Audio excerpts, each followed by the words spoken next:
Merci beaucoup, Simon. Je voudrais remercier les organisateurs de m'avoir invité à participer à ce panel. Et c'est aussi très stimulant de le faire après la très belle présentation de la professeure Kelton. Euh, Quand on me demande de venir parler de déficit dette, je suis heureuse, je suis comme un poisson dans l'eau, c'est mon domaine. Et je vais un peu rejoindre les propos de Mme Kelton quand je vais vous dire que c'est aussi un problème d'éducation et d'information. À mon avis, on ne parle pas bien, on ne parle pas suffisamment de tous les enjeux, de toutes les causes qui sont associées à la question de l'endettement de l'État, les déficits, la dette, la fiscalité aussi et les dépenses. Et en ce moment, avec la situation actuelle, avec la pandémie, c'est le temps de mieux réfléchir à ces questions importantes. Ce que je voulais faire aujourd'hui avec vous brièvement, c'est d'expliquer pourquoi je crois que de nouvelles idées comme celles qui ont été présentées par le professeur Kelton vont avoir beaucoup de difficultés à se mettre en œuvre au Canada. Ça fait des années qu'on parle de dette et de déficit d'une certaine façon, notamment de la part des gouvernements. Et le discours qu'on en fait, le discours qui tourne autour de cette analyse-là, de cette présentation-là à propos de la dette et du déficit, ne correspond pas aux faits. Et c'est un peu ça que je veux vous montrer. Je veux faire un peu un petit historique de ce qu'on a vécu au cours des 40-50 dernières années au Canada pour vous montrer ce qu'on a fait, comment on en débat et qu'est-ce qui reste à faire. Parce que je pense que le but aujourd'hui, c'est de réfléchir à la suite des choses et de savoir si la pandémie nous a appris des choses et si la pandémie ne devrait pas nous forcer à voir les choses autrement. Je suis tout à fait d'accord quand j'entends dire, et Mme Kelton vient de le dire, que le problème de la dette est mal présenté. Je vais vous donner un bref exemple qu'on a vu dernièrement au Québec. Donc, vous allez voir, plusieurs de mes exemples viennent des provinces au Canada, où le gouvernement Legault, le gouvernement actuel, confronté à la pandémie, a dû encourir des déficits imprévus. Rappelez-vous, dans sa plateforme électorale, il avait prévu l'équilibre budgétaire. Évidemment, avec la pandémie, ça n'a pas été possible. Mais en même temps, M. Legault et son ministre des Finances, M. Girard, tout en s'endettant, a continué à faire des versements au Fonds des générations. Le Fonds des générations, c'est un outil qu'on a créé dans les années 2000 pour pouvoir mettre un peu d'argent de côté en se disant il faudrait avoir rééquilibré un peu le fardeau fiscal intergénérationnel. C'est pas juste qu'on emprunte pour payer la facture d'épicerie. Il faudrait aussi essayer de générer des surplus, les mettre de côté pour pouvoir par la suite les utiliser pour les prochaines générations et en faire financer des projets porteurs. Donc, vous avez à la fois un gouvernement qui emprunte davantage parce que la situation lui demande. Je vais vous rappeler qu'au Québec, on n'imprime pas de l'argent, donc c'est pas comme le gouvernement fédéral. Donc, le gouvernement emprunte. La dette est autour de 12 milliards de dollars. Mais en même temps, on fait des versements au fonds de génération, à peu près 3 milliards de dollars par année. Sachant... et ensuite, une chose de plus, on a utilisé l'argent du Fonds des générations pour payer une partie de la dette. Alors, on a remboursé notre dette. C'est un peu étrange parce que l'argent qu'on a mis dans le Fonds des générations nous rapporte des frais d'intérêt. On la place quelque part, puis elle génère des revenus supplémentaires. Et les derniers chiffres nous disaient que les rendements du Fonds des générations étaient de 7 % par année. Vous conviendrez avec moi, c'est un bon rendement. On n'a pas toujours ces rendements-là avec nos propres fonds. La dette actuellement, nos nouveaux emprunts, ce qu'on va chercher sur les marchés financiers pour pouvoir payer le déficit, parce qu'on est encore dans la méthode traditionnelle, on n'est pas dans la méthode de la théorie moderne, monétaire moderne. La dette qu'on contracte nous coûte 1,5 %. Alors, d'un côté, on place de l'argent à 7 %, de l'autre côté, on emprunte l'argent à 1,5 % et on décide de rembourser nos emprunts qui nous coûtent moins cher avec l'argent qu'on a placé. Donc, on n'aura pas des revenus d'intérêt supérieurs parce qu'on a décidé d'utiliser cet argent-là pour rembourser une dette qui nous coûte très peu. Ce que je veux vous dire, c'est que le calcul n'est pas bon. Je veux dire, n'importe quel financier, banquier vous dirait, bien, gardez votre argent à la banque, ne payez pas vos dettes, c'est plus rentable. Donc, c'est à la limite irrationnel de se comporter comme ça. Si on regarde juste froidement les chiffres, c'est la mauvaise décision qu'on a prise. Par contre, le gouvernement Legault, le ministre Girard, ils tiennent mordicus. Pourquoi est-ce qu'ils y tiennent mordicus? Pas pour avoir plus d'argent, mais pour passer un message à la population. Puis c'est ça qu'on fait avec la dette et le déficit. La façon dont on en parle, c'est pour envoyer des messages à la population. Quel message on a envoyé à la population dans ce cas-ci? On a envoyé 2 messages. On a dit, ben regardez, on vous avait fait des promesses en campagne électorale. On vous avait promis qu'on continuerait, qu'on verserait de l'argent au Fonds des générations tout en remboursant notre dette. Et donc, voici, on l'a fait. Et on dit qu'on le fait sachant que les circonstances ont changé. Mais c'est ce message-là qu'on va envoyer en disant on vous avait promis quelque chose et on a livré la marchandise. L'autre message, c'est la question de l'équité intergénérationnelle. On veut convaincre la population qu'il y a une inéquité, ce qui n'est pas certain. Comme Mme Kelton le disait tantôt, puis on pourrait l'approfondir dans la période de questions, c'est pas toujours mauvais d'emprunter. On peut emprunter pour justement de l'équité intergénérationnelle. C'est peut-être bon d'emprunter maintenant, mais que les futures générations payent, parce que ce qu'on va faire avec l'argent maintenant va servir aux futures générations. Mais on veut envoyer le message qu'il y a une injustice et on veut corriger cette injustice-là. L'injustice est envers les futures générations et donc on veut leur montrer qu'on rembourse une partie de la dette, même si le remboursement de cette partie de la dette est infime. On a remboursé 10 milliards de dollars, la dette est de 200 milliards de dollars, donc c'est vraiment une petite goutte d'eau. Un autre message, peut-être pas celui du gouvernement Legault, mais un message qu'on a entendu souvent par d'autres gouvernements au cours des dernières années, c'est que finalement, on veut réduire la taille de l'État. Et on utilise la dette et les déficits comme armes pour combattre cette expansion, cet État qu'on trouve trop gros, trop contrôlant. Évidemment, c'est davantage un discours de droite, c'est surtout les gouvernements conservateurs. Stephen Harper, je pense, avait été le bel exemple de cette position-là. En avait fait son cheval de combat, même si lui avait aussi dû gérer une crise importante, la crise financière de 2009. À la fin de son mandat, M. Harper avait quand même déposé un projet de loi pour empêcher les déficits budgétaires. Mais c'est une tactique qui est souvent utilisée, principalement, comme je vous disais, par les gouvernements conservateurs pour s'attaquer à la taille de l'État et s'attaquer aux services publics. La rhétorique, de façon plus générale, la rhétorique qu'on entend autour de la dette, c'est une rhétorique qu'on essaye de diaboliser la dette. C'est-à-dire la dette, il y a quasiment quelque chose de religieux qui est dit par rapport à la dette ou le fait d'emprunter. On vit au-dessus de ses moyens. Il faut se serrer la ceinture.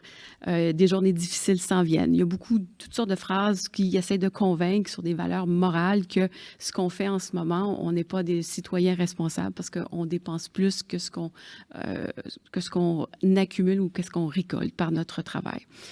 Et donc, ce discours-là a été changé en discours d'austérité. C'est un mot qu'on a entendu souvent, mais il fallait parler d'austérité qui était de responsabilité financière. Ce discours-là a commencé à s'entendre à partir des années 80 auprès des provinces. C'est principalement les provinces canadiennes qui en ont parlé. C'est au même moment où les provinces ont eu à faire face à des demandes importantes en matière de santé et d'éducation. Donc, la pression fiscale a commencé à se faire sentir sur les provinces où elles devaient dépenser beaucoup plus qu'auparavant, mais se trouvaient dans une position difficile parce que, bon, vous le savez comme moi, augmenter les impôts, c'est pas toujours la chose la plus populaire. Ce discours-là s'est amplifié dans les années 90 au point où les provinces ont à peu près toutes adopté des lois d'équilibre budgétaire. Donc, ont pris un engagement ferme, légal, auprès de la population de dire nous ne présenterons pas de budget déficitaire et nous ne ferons pas de budget déficitaire. La petite différence entre les provinces canadiennes puis les États américains, c'est qu'aux États-Unis, vous ne pouvez pas présenter de budget déficitaire, mais c'est possible d'en réaliser un par la suite parce que les circonstances ont changé. Ici, dans la plupart des provinces, on ne pouvait même pas produire, c'est-à-dire réaliser un déficit budgétaire. Donc, 8 provinces sur 10 ont adopté des lois d'équilibre budgétaire à un moment donné ou à un autre. Mais quand on regarde attentivement ce qui s'est passé, ces lois-là ont été adoptées après des restrictions budgétaires, après que les gouvernements aient commencé à couper les dépenses et mieux contrôler la façon dont l'argent était utilisé. Donc, c'était davantage un message que la population envoyait, que le gouvernement envoyait à la population, qu'une véritable contrainte. D'ailleurs, cette contrainte-là a complètement disparu avec la crise financière de 2009. Toutes les 8 provinces qui avaient des lois d'équilibre budgétaire ont suspendu leurs lois d'équilibre budgétaire. Aucune n'était capable de la respecter. Après la crise de 2009, seulement 2 provinces ont réétabli de façon sévère, contraignante, des lois d'équilibre budgétaire, la Colombie-Britannique et le Québec. Certaines autres provinces ont une loi d'équilibre budgétaire, mais édulcorée. Par exemple, en Ontario, le gouvernement s'engage à essayer de tout faire pour ne pas faire de déficit budgétaire, mais la loi ne dit pas grand-chose de plus. Donc, vous voyez, encore une fois, c'est un message qu'on essaye de passer. Et quand on n'est pas capable d'équilibrer nos budgets, bien, on ne veut pas envoyer le message qu'on a enfreint la loi. Et donc, on préfère changer la loi, suspendre la loi, abroger la loi. Il y a eu un changement important en 2015, par contre, au Canada, c'est l'élection de Justin Trudeau. Jusque-là, à peu près tous les grands partis politiques n'auraient jamais osé augmenter les impôts des Canadiens ou d'un groupe de Canadiens. En 2015, Justin Trudeau a fait campagne en disant 2 choses. Nous allons faire un déficit et nous allons augmenter les impôts des gens les plus riches. Bon, évidemment, c'était pour baisser les impôts de la fameuse classe moyenne. M. Trudeau, on va lui donner ça à son crédit, M. Trudeau a réussi à changer un peu le discours autour de la taxation. C'était plus quelque chose de honni, d'un tabou. Maintenant, on pouvait parler un peu plus de taxation et de penser, de réfléchir un peu à qui allait ou devrait pouvoir parler ou payer un petit peu plus de taxes et qui devrait en payer un peu moins. Je vous dirais par contre que c'est encore timide les discussions qu'on a à propos de la fiscalité. Trudeau, en partie, a essayé de faire certaines réformes auprès des entreprises privées. Il a dû reculer. Il y a eu aussi, on a toujours en tête le fameux traumatisme de la TPS, ceux d'entre vous un petit peu plus vieux, vous vous en rappelez, dans les années 80, qui a mené à la défaite du gouvernement conservateur éventuellement. Je pourrais vous parler aussi de la TVH en Colombie-Britannique. On la connaît moins, celle-là, mais le premier ministre Gordon Campbell, a dû démissionner quand il a voulu harmoniser la taxe de vente de la province avec celle du gouvernement fédéral. Ça, c'est en 2009-2010. C'est encore très délicat de parler de fiscalité. Par contre, si on regarde une période de temps encore plus longue, on se rend compte que historiquement, au Canada et dans la plupart des autres pays occidentaux, il y a eu des réformes fiscales et ces réformes fiscales-là se sont faites en période de crise majeure. Première Guerre mondiale, Deuxième Guerre mondiale, c'est des cas qui viennent rapidement à l'esprit. La crise financière de 2009 n'a pas vraiment réformé la fiscalité, mais on a commencé à en parler autrement. Déjà, certaines grandes organisations très conservatrices, le FMI, la Banque mondiale, commençaient à ouvrir la porte en disant, bien, vous savez peut-être que c'est pas mauvais d'injecter un peu d'argent, des fonds publics dans l'économie et peut-être de modifier la fiscalité. Nous sommes maintenant à l'ère de la pandémie, qui, à mon avis, constitue sans doute la 3e crise majeure des 100 dernières années. Et s'il y avait un moment propice pour discuter de fiscalité, de taxation, de dette, de déficit, ça serait certainement à ce moment-ci. Il va falloir aussi réfléchir à la question, à discerner, et c'est là que je veux peut-être revenir avec le message, de mieux comprendre qu'est-ce que c'est que la dette, le déficit. J'essaye de faire le lien avec la présentation de Mme Kelton. En ce moment, depuis 2 ans, on met en œuvre au Canada la théorie monétaire moderne. Je veux dire, le gouvernement a imprimé de l'argent pour financer les services publics. Au cours des derniers mois, on commence à vouloir revenir à nos anciennes façons de faire puis d'émettre des obligations. Il y a la préoccupation de l'inflation qui est en arrière de notre tête. Mais tout ça fait que c'est le temps d'en discuter, d'en parler. Le problème qui est peut-être spécifique au Canada, c'est la question de l'implication du gouvernement fédéral et l'implication des provinces. Les provinces n'émettent pas de l'argent, le gouvernement fédéral émet de l'argent. Les provinces ont toutes les obligations, par contre, santé, éducation, mais santé très certainement. Il va sans doute falloir réfléchir à un meilleur équilibrage des responsabilités et des pouvoirs qui sont octroyés aux deux paliers de gouvernement. Actuellement, c'est beaucoup plus facile pour le gouvernement fédéral.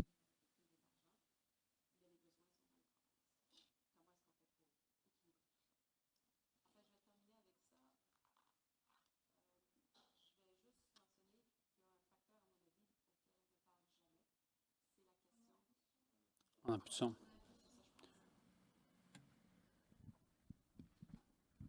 Est-ce que c'est le micro?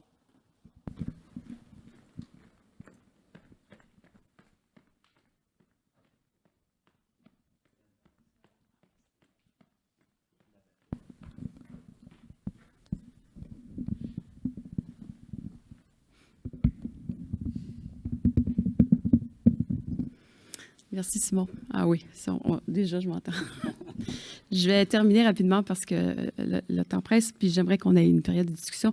Il y a un élément que je voudrais présenter. Ça fait partie des discussions qu'on doit avoir lorsqu'on réfléchit à la dette et au déficit. On ne parle jamais du service de la dette, c'est-à-dire combien ça nous coûte d'emprunter. Je vous ai donné les chiffres tantôt. Les taux d'intérêt sont très, très bas.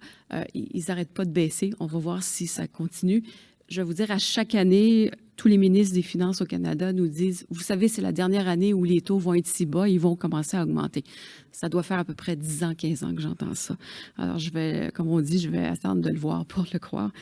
Mais le service de la dette, c'est important. Ça, c'est un fait. Il faut, si on utilise le modèle traditionnel, là, si on continue à émettre des obligations, faire des emprunts, il faut payer les frais d'intérêt. Au plus mal, quand ça allait très mal, le gouvernement fédéral, au milieu des années 90, pour chaque dollar amassé en revenus, en fiscalité, donc vos impôts, 38 cents allaient directement uniquement pour payer les frais d'intérêt de notre dette. Alors, c'est immense. On ne peut pas avoir plus de... Imaginez le tiers de votre budget. Imaginez d'avoir le tiers de votre budget qui disparaît parce que vous devez payer les frais d'hypothèque, pas votre hypothèque, là, mais juste les frais d'hypothèque. Actuellement, le service de la dette du gouvernement fédéral est de 7 %. Alors, on est passé de 38 % à 7 %. C'est considérable. La donne a changé. Et donc, quand on se remémore les événements passés puis qu'on se dit, il ne faut pas revenir à la situation d'avant, oui, très bien, je veux bien, mais en même temps, le contexte a énormément changé. Donc, est-ce qu'on a la marge de manœuvre pour s'endetter? À 7 % je vous dirais qu'actuellement, oui, on a très certainement la marge de manœuvre. Si en plus on ajoute d'autres considérations comme celles qui ont été présentées par le professeur Kelton, on pourrait peut-être se dire, oui, effectivement, continuer à s'endetter, ça serait une bonne chose.